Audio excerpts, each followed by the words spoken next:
அனைத்து தமிழ் மக்களுக்கும் கணேஷின் பணிவான வணக்கம். வாங்க ஃப்ரெண்ட்ஸ், மார்க்கெட் பற்றி டிஸ்கஸ் பண்ணலாம்.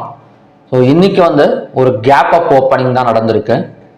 பாசிட்டிவ் போகும் அப்படிங்கிற மாதிரி தான் எஸ்டர்டே நியூஸஸ் எல்லாம் வந்துட்டு இருந்தது. அதாவது வர்த்தக அமைச்சர் பியூஷ் கோயல் என்ன சொல்லியிருந்தார் அப்படின்னா, ஒரு 1% மட்டும்தான் யுஎஸ் இந்தியா ட்ரேட் டீல் இருக்கு. ஸோ சீக்கிரமாக முடிய போகுது அப்படிங்கிற மாதிரி சொல்லியிருந்தாரு.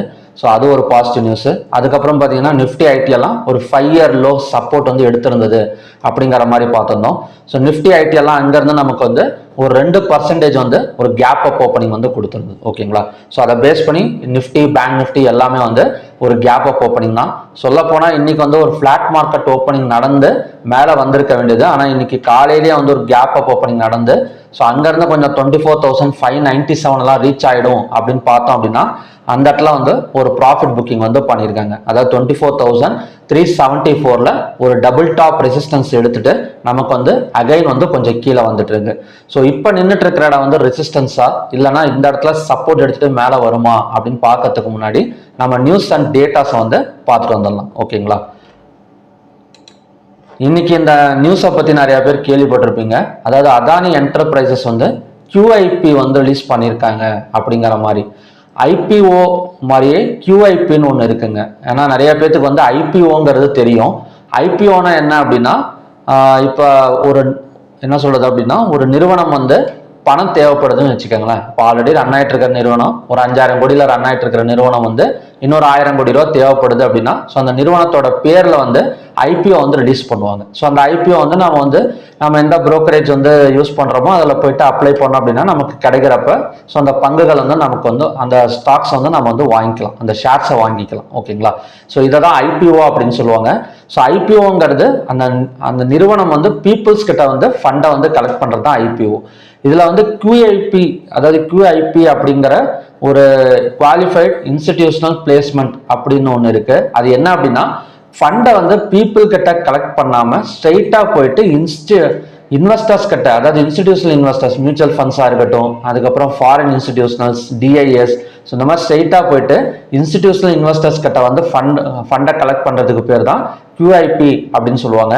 ஸோ இந்த மாதிரி QIP ரிலீஸ் பண்றப்ப நிறைய பேர் இப்போ நம்ம பீப்புள்ஸ் எல்லாம் பார்த்தீங்கன்னா ஒரு குறிப்பிட்ட அளவு தான் IPO வாங்குவாங்க. ஆனால் இவங்கெல்லாம் அந்த மாதிரி கிடையாது. ஸோ இவங்க ஒரு தொகையை நிர்ணயிச்சிருவாங்க. இப்போ 10,000 கோடியிலேருந்து 15,000 கோடியாக மாற்றிருக்கிறாங்க அதானி என்டர்பிரைசஸ். அப்படி 15,000 கோடி ரூபாய் அவங்களுக்கு ரிலீஸ் பண்ணியிருக்காங்க அப்படின்னா, ஸோ அவங்க எவ்வளோ உள்ளார வந்திருக்காங்க, விண்ணப்பங்கள் உள்ளார வந்திருக்கு அப்படின்னா கிட்டத்தட்ட 38,000 கோடி ரூபாய்க்கு நாங்கள் வாங்கிக்கிறோம் அப்படிங்கிற மாதிரி வந்திருக்கு. ஓகேங்களா? ஸோ இது எதிர்பார்த்ததை விட அதிகமாக அதானி என்டர்பிரைசஸ் வாங்க வந்திருக்கிறாங்க. ஓகேங்களா? ஸோ இதுதான் QIPக்கும் IPOக்கும் இருக்கிற ஒரு டிஃபரன்ஸ். ஓகேங்களா? IPOங்கிறது பீப்புள்ஸ் கிட்ட ஃபண்டை கலெக்ட் பண்ணுறது. QIPங்கிறது இன்வெஸ்டர்ஸ், அதாவது இன்ஸ்டிடியூஷனல் இன்வெஸ்டர்ஸ், மியூச்சுவல் ஃபண்ட்ஸ், அந்த மாதிரி ஆளுங்கிட்ட ஃபண்டை கலெக்ட் பண்ணுறது தான் பார்த்தீங்க அப்படின்னா QIP அப்படின்னு சொல்லுவோம். ஓகேங்களா? ஸோ ஓகே ஃப்ரெண்ட்ஸ், மற்றபடி ஏதாவது நியூஸ் இருக்கா அப்படின்னு கேட்டிங்க அப்படின்னா, India US trade deal news தான் நமக்கு வரணும். அதுக்கப்புறம் பார்த்தீங்க அப்படின்னா இப்போதைக்கு Iran and US war news so ஒரே மாதிரி தான் இருக்கு. நேற்றை விட இன்னைக்கு என்ன சொல்றது அப்படின்னா ஒரு டாக்ல தான் போயிட்டு இருக்குதே தவிர எந்த இடத்துலையுமே பார்த்தீங்க அப்படின்னா ஸ்ட்ரைக்ஸ் நடக்கல. ஸோ இஸ்ரேல் தான் அப்பப்போ ஸ்ட்ரைக்ஸ் பண்ணிட்டு இருக்கிறாங்க.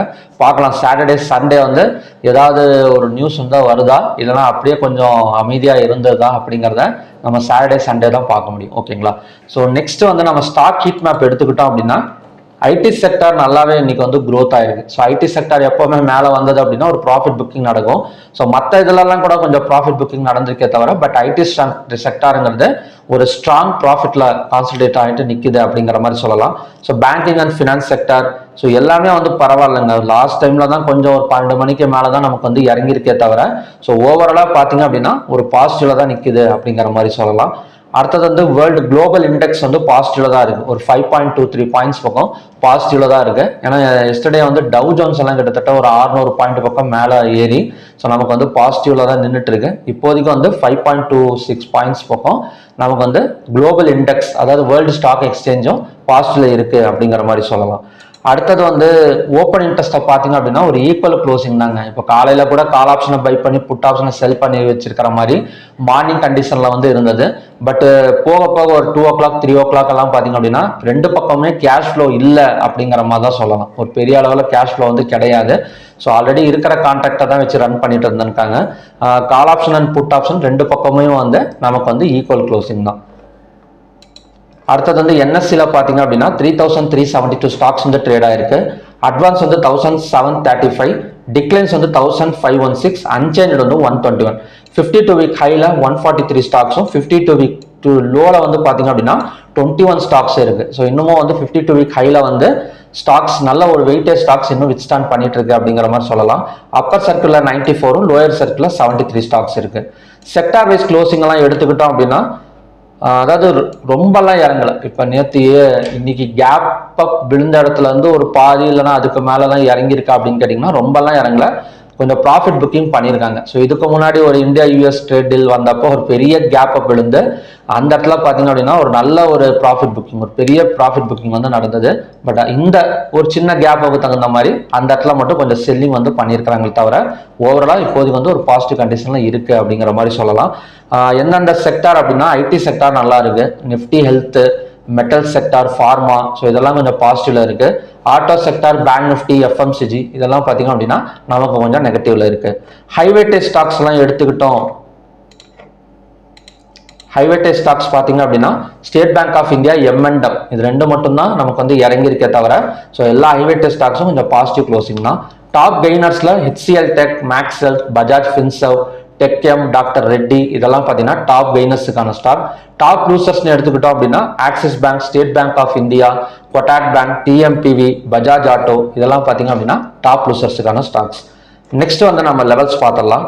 இப்போ ஓவராலாக என்எஸ்சி டேட்டாஸ் வந்து நமக்கு எந்த மாதிரி வந்து காட்டுது அப்படின்னா ஒரு நியூட்ரலாக தான் காட்டுது. இன்னமும் வந்து பெரிய அளவில் வந்து ஒரு கிராஷ் ஆகலை. ஓகேங்களா? ஸோ என்ன சொல்றது அப்படின்னா இப்போ 100 ரூபாய்க்கு வாங்கியிருக்கோம், காலையில் விடிஞ்ச மார்க்கெட் ஓப்பன் ஆனவுடனே ஒரு 300 ரூபா வந்திருக்கு அப்படின்னா நம்ம என்ன நினைப்போம், சரி இப்போதைக்கு வந்து இந்த 300 ரூபா ப்ராஃபிட்டை புக் பண்ணிடலாம் அப்படின்னு சொல்லி எல்லாருமே புக் பண்ணியிருந்தாங்க அப்படின்னா ஒரு பெரிய கிராஷ், ஒரு நல்ல ஒரு செல்லிங் வந்து நடந்துருக்கும். ஆனால் இன்னைக்கு அந்த மாதிரி நடக்கலை. ஒரு 300 ரூபா ப்ராஃபிட் வந்திருக்க இடத்துல சரி ஒரு 100 ரூபா புக் பண்ணிட்டு ஒரு 100 ரூபா வெயிட் பண்ணி பார்க்கலாம். ஏன்னா இந்தியா யூஎஸ் ட்ரேட் டீல் இருக்கு, அதனால கண்டிப்பாக நமக்கு மண்டே ஒரு பாசிட்டிவ் போனது அப்படின்னா இன்னும் கொஞ்சம் லாபம் கிடைக்கும். அந்த மாதிரி கான்செப்ட்ல தான் மார்க்கெட் இப்போதைக்கு வந்து நின்றுட்டு இருக்கு. ஓகேங்களா? ஸோ உங்களுக்கு புரிஞ்சிருக்கும்னு நினைக்கிறேன். அதனால தான் இந்த நிஃப்டி எல்லாம் பார்த்தீங்க அப்படின்னா ஒரு கேப் ஃபில்லிங் ஜோனை டச் பண்ணிட்டு நமக்கு வந்து ரிட்டர்ன் ஆயிட்டு இருக்கு. ஸோ மண்டேக்கான ரெசிஸ்டன்ஸ் வந்து 24,374, அதாவது இன்னைக்கான ஹை தான் நமக்கு மண்டேக்கான ரெசிஸ்டன்ஸ். ஸோ இதையும் தாண்டி ஒரு கேப் அப்ல ஓப்பன் ஆனதா மட்டும்தான் நமக்கு வந்து தொடர்ந்து கொஞ்சம் பையிங் போகிறதுக்கு சான்சஸ் இருக்கு. ஓகேங்களா? மண்டேக்கான சப்போர்ட் அண்ட் ரெசிஸ்டன்ஸ் பார்க்கலாம். 24,261 தான் சப்போர்ட் ஜோன், ரெசிஸ்டன்ஸ்ங்கிறது 24,378.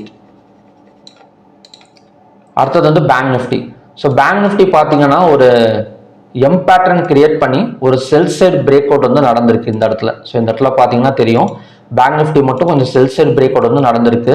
ஸோ இதையும் தாண்டி 57,884க்கு கீழே ஒரு கேண்டில் ஓப்பனிங் நடந்தது அப்படின்னா ஸோ நெக்ஸ்ட் டார்கெட்டுங்கிறது 57,491. ஸோ இதுதான் பார்த்தீங்க அப்படின்னா next target and support. So இதுக்கு மேலே ஓப்பனிங் கொடுத்தா கூட நெக்ஸ்ட் ரெசிஸ்டன்ஸ்ங்கிறது 58,309. ஏன்னா ஆல்ரெடி பார்த்தீங்க அப்படின்னா டபுள் டாப் ரெசிஸ்டன்ஸ் எடுத்திருக்கு. ஸோ பேங்க் நிஃப்டி வந்து மண்டே நமக்கு வந்து செல்லிங் சைடு போகணும் அப்படின்னா கண்டிப்பாக இந்த 57,884க்கு கீழே கேண்டில் க்ளோஸ் வச்சா மட்டும்தான் அந்த இடத்துல வந்து நமக்கு வந்து ஒரு செல் சைடு கன்ஃபர்மேஷன் வந்து நடக்கும். ஓகேங்களா? ஸோ மற்றபடி நமக்கு ரெசிஸ்டன்ஸ் அண்ட் சப்போர்ட்டுங்கிறது 58,309, 57,491.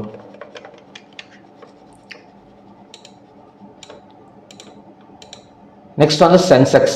ஸோ சென்செக்ஸும் ஆல்மோஸ்ட் நமக்கு வந்து ஒரு கேப் ஃபில்லிங் ஏரியாவில் தான் நிற்குது. 77,745ங்கிறது support zone, ரெசிஸ்டன்ஸ்ங்கிறது 78,156.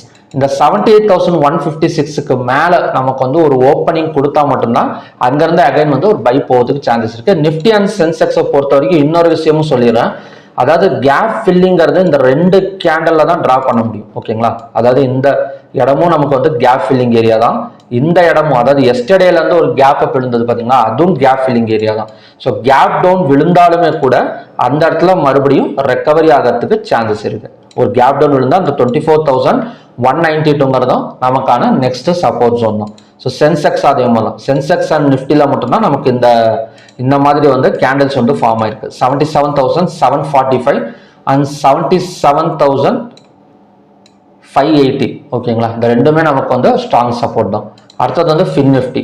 So fin Nifty எடுத்துக்கிட்டா நமக்கு டபுள் என்ன சொல்றது அப்படின்னா டபுள் டாப் ரெசிஸ்டன்ஸ் எடுத்துட்டு இறங்கிட்டு இருக்கு. ஸோ லோவை பிரேக் அவுட் பண்ணா 26,675 தான் next target and support zone. So அப்படி இல்லாமல் மேலே வந்தால் 27,044 நமக்கான நெக்ஸ்ட் ட்ரிபிள் டாப் ரெசிஸ்டன்ஸ். அடுத்தது mid cap Nifty. So mid cap Nifty இப்போ நின்றுட்டு இருக்கிறது ஒரு ஸ்ட்ராங் சப்போர்ட் ஜோன் 14,536. ரெசிஸ்டன்ஸுங்கிறது இந்த இடம். ஏன்னா எஸ்டர்டே நம்ம பிரேக் அவுட்டாக தான் பார்த்தோம். ஏன்னா பிரேக் அவுட் நடக்கல. ஸோ ரெசிஸ்டன்ஸாக எடுத்துக்கலாம். ஸோ 14,703 மிட் கேப் நிஃப்டியோட ரெசிஸ்டன்ஸ். சப்போர்ட்டுங்கிறது 14,536. ஓகேங்களா, ஸோ பார்க்கலாம். இன்னும் 2 நாள் இருக்கு. நான் சண்டேவும் ஒரு வீடியோ அப்லோடு பண்ணுறேன். அதாவது வீக்லி, அதாவது இந்த 2 நாளாக சனி ஞாயிறு தான் பார்த்தீங்க அப்படின்னா நிறைய சுவாரஸ்யமான செய்திகள் எல்லாம் வரும் குளோபல் சைட்ல இருந்து. அதாவது வெளிநாடுகள்ல இருந்து நிறைய நியூஸஸ் எல்லாம் வரும். ஸோ அந்த நியூஸ் மூலியமாக தான் எஃபெக்ட் ஆகும். மண்டே ஓப்பனிங் அந்த மாதிரி தான் இருக்கும். ஸோ அதை நியூஸை கலெக்ட் பண்ணிட்டு நான் சண்டே ஒரு ப்ரிடிக்ஷன் வீடியோ அப்லோட் பண்ணுறேன். அதாவது வீக்லி சப்போர்ட் அண்ட் ரெசிஸ்டன்ஸ், ஒரு ஸ்விங் டார்கெட், ஒரு swing support, swing resistance. So அந்த வீடியோ வாட்ச் பண்ணுங்க, ரொம்ப யூஸ்ஃபுல்லாக இருக்கும். ஸோ அந்த வீடியோவில் நான் இன்னும் கொஞ்சம் டீப்பாக கூட சொல்கிறேன். ஓகேங்களா, நெக்ஸ்ட் நம்ம க்ரூட் ஆயிலுக்கு போயிடலாம்.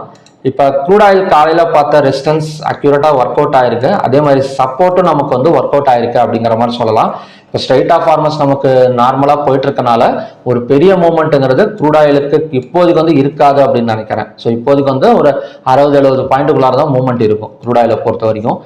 ஏன்னா நீங்கள் ப்ரீமியம் ப்ரைஸை பார்த்தீங்கனாலே தெரியும். ஆப்ஷன்ஸ் ட்ரேடிங் பண்ணிட்டு இருக்கிறவங்க ப்ரீமியம் ப்ரைஸை வாட்ச் பண்ணிங்கனாலே தெரியும். இதுக்கு முன்னாடி 700, 800 இருந்தது அந்த மணி. இப்போ பார்த்தீங்க அப்படின்னா 300, 250, 400 இதுக்குள்ளார தான் நமக்கு ட்ரேட் ஆகிட்டு இருக்கும். அதனால நமக்கே தெரிஞ்சிடும் அந்த மூவ்மெண்ட்டுங்கிறது நமக்கு கொஞ்சம் குறைஞ்சிருக்கு. ஸோ ரெசிஸ்டன்ஸுங்கிறது 6,606, சப்போர்ட்டுங்கிறது 6,542. ஸோ இதுதான் பார்த்தீங்க அப்படின்னா நமக்கு ஈவினிங் சப்போர்ட் அண்ட் ரெசிஸ்டன்ஸுமே கூட. அடுத்தது நேச்சுரல் கேஸ். நேச்சுரல் கேஸ் கொஞ்சம் நினைச்சமா தான் போயிட்டு இருக்கு. 315 இந்த இடத்த ஒரு டபுள் டாப் ரெசிஸ்டன்ஸா எடுக்கிறத விட இந்த பேட்டர்னை ஒரு பிரேக் அவுட் பேட்டர்னை டிரா பண்ணிக்கலாம். ஓகேங்களா, ஏன்னா இந்த இடம் பார்த்தீங்கன்னா தெரியும் நமக்கு ஒரு ரவுண்ட் பாட்டம் பேட்டர்ன் கிரியேட் ஆயிருக்கு இந்த இடத்துல. ஓகேங்களா, 311.9 பிரேக் அவுட் பண்ணது அப்படின்னா 315.9 வரைக்கும் போயிட்டு இந்த இடத்துல தான் ரெசிஸ்டன்ஸ் எடுக்கிறதுக்கு சான்சஸ் இருக்கு. சப்போஸ் இந்த இடம் பிரேக் அவுட் பண்ணாம கீழே இறங்கினா கூட இந்த 305.7 தான் நமக்கான நெக்ஸ்ட் சப்போர்ட் ஜோன் நேச்சுரல் கேஸ்ல. அடுத்தது gold and silver. So gold and சில்வர்ல மட்டும் கொஞ்சம் கிராஷ் எதிர்பார்க்குறேன். கிராஷ்னா பெரிய கிராஷ் கிடையாது, ஒரு ப்ராஃபிட் புக்கிங் நடக்கும்னு சொல்லிட்டு எக்ஸ்பெக்ட் பண்றேன். ஏன்னா ட்ரெண்ட் லைனை டச் பண்ணிட்டு ரெசிஸ்டன்ஸ் எடுத்துட்டு நமக்கு கீழே இறங்கிட்டு இருக்கு. மேபி இது இறங்கினா அப்படின்னா ஒரு $30 ஒரு $40 பக்கம் ஒரு கரெக்ஷன் எடுக்கிறதுக்கு சான்சஸ் இருக்கு. ஸோ சில்வரும் சேம் கண்டிஷன் தான். ஸோ பட் சில்வர் கோல்டு அளவுக்கு இறங்கல. பட் கோல்டு இறங்குறப்போ ஆட்டோமேட்டிக்காக நமக்கு சில்வரும் கொஞ்சம் இறங்கிடும். ஓகேங்களா, இப்போ நம்ம செல் சைடு பார்க்கணும் அப்படின்னா பிரேக் அவுட்டுங்கிறது இன்னைக்கான லோ தான். அதாவது 1,47,389. ஸோ இந்த இடத்த பிரேக் அவுட் பண்ணி ஒரு 15 மினிட்ஸ் கேண்டில் க்ளோஸ் வச்சது அப்படின்னா ஸோ அதோட நெக்ஸ்ட் டார்கெட் ஒரு 1,46,663, ஒரு 700 to 800 பாயிண்ட்ஸ் இறங்கும்.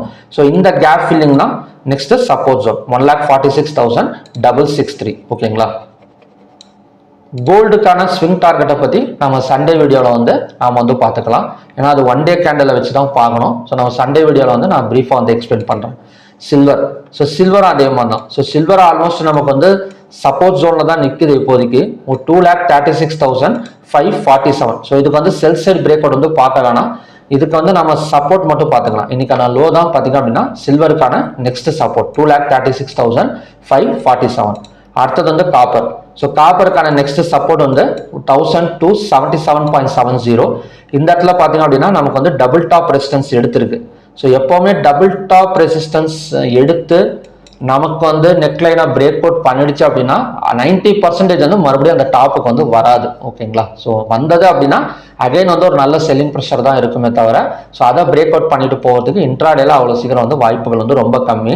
ஸோ அதனால டபுள் டாப் ரெசிஸ்டன்ஸ் எடுத்து நெக்லைனா பிரேக் அவுட் பண்ணிடுச்சு அப்படின்னா கண்டிப்பாக கீழே இறங்கிடும். இல்லை மறுபடியும் அந்த ரெசிஸ்டன்ஸ் வந்தாலும் மறுபடியும் கீழே தான் வரும். ஸோ நெக்லைனை பிரேக் அவுட் பண்ணிட்டு கீழே இறங்கியிருக்கு. So next target and support வந்து 1277.70. ஸோ ஓகே ஃப்ரெண்ட்ஸ், இதுதான் பார்த்தீங்கன்னா இன்னைக்கான கண்டிஷன்ஸ். நமக்கு வந்து ஐடி செக்டாரில் பெரிய அளவில் கீழே இறங்கலை அப்படிங்கிற மாதிரி சொல்லலாம். ஏன்னா யூஎஸ் இந்தியா ட்ரேட் டீலில் அதிகமாக வந்து நன்மைகள் கொடுக்கும், அதிகமாக வந்து பெனிஃபிட் கொடுக்குற ஒரு செக்டார் அப்படின்னு பார்த்தீங்க அப்படின்னா ஐடி செக்டார் அப்படிங்கிற மாதிரி சொல்லலாம். So India US trade deal மூலயமா ஐடி செக்டார், எஃப்எம்சிஜி, அதுக்கப்புறம் ஆட்டோமொபைல் செக்டார், ஃபார்மா, இதெல்லாம் பார்த்தீங்க அப்படின்னா நமக்கு வந்து ஒரு நல்ல க்ரோத் கொடுக்கறதுக்கு சான்சஸ் இருக்குது. அதனால தான் இன்னைக்கு வந்து பெரிய அளவில் ப்ராஃபிட் புக்கிங் நடக்காமல் நான் ஆல்ரெடி சொன்ன அந்த எக்ஸாம்பிள் மூலயமா தான் நமக்கு வந்து நடந்திருக்கு. பார்க்கலாம் என்ன மாதிரி வந்து நெக்ஸ்ட் மூவ்மெண்ட் கொடுக்க போகுது அப்படின்னு. ஓகேங்களா? ஸோ நிஃப்டியை பொறுத்த வரைக்கும் ஒரு 1 or 2 பாயிண்ட்ஸ் வந்து பாசிட்டிவ்ல போயிட்டு இருக்கு. இன்னொரு 15 மினிட்ஸ் இருக்கு மார்க்கெட் க்ளோஸ் ஆகிறதுக்கு. மேபி ஒரு 24,375. அதாவது என்ன சொல்றோம்னா, ஒரு கேப் அப்ல ஓப்பன் ஆனாலும் அந்த இடத்துல ஒரு ரெசிஸ்டன்ஸ் இருக்கு, அதே மாதிரி கேப் டவுன்ல ஓப்பன் ஆனாலும் அந்த இடத்துல வந்து ஒரு சப்போர்ட் இருக்கு. ஸோ இந்த மாதிரி தான் நமக்கு வந்து மண்டே மார்க்கெட் வந்து ஓப்பன் ஆகும். ஓகேங்களா? ஸோ ஓகே ஃப்ரெண்ட்ஸ், மறுபடியும் பார்த்தீங்க அப்படின்னா இன்னொரு நல்ல ப்ரிடிக்ஷன் வீடியோட நான் வந்து உங்களை மீட் பண்றேன். Thank you very much.